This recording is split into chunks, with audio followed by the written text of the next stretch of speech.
everyone. I'm going to read Where the Wild Things Are by Maurice Sendak. I first read this book in 1984 and I really loved it then and I still love it now.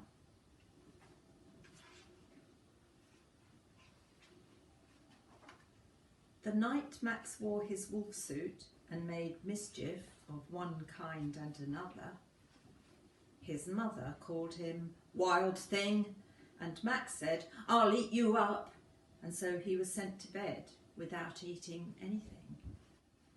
But that very night in Max's room a forest grew and grew and grew until his ceiling hung with vines and the walls became the world all around.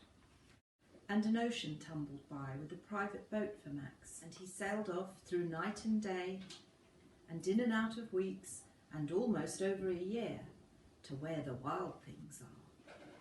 And when he came to the place where the wild things are, they roared their terrible roars and gnashed their terrible teeth and rolled their terrible eyes and showed their terrible claws, till Max said, "Be still," and he tamed them with the magic trick of staring into all their yellow eyes without blinking once, and they were frightened and called him most wild thing of all, and made him king of all wild things.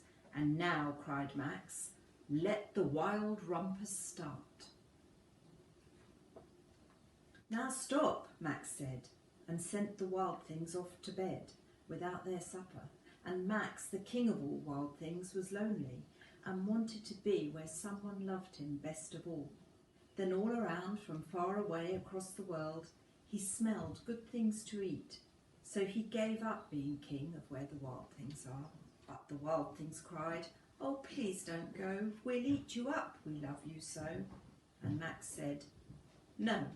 The wild things roared their terrible roars and gnashed their terrible teeth and rolled their terrible eyes and showed their terrible claws.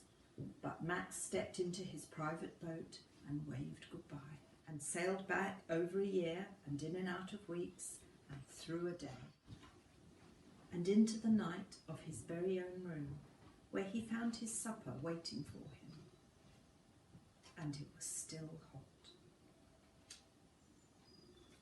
And that's the end.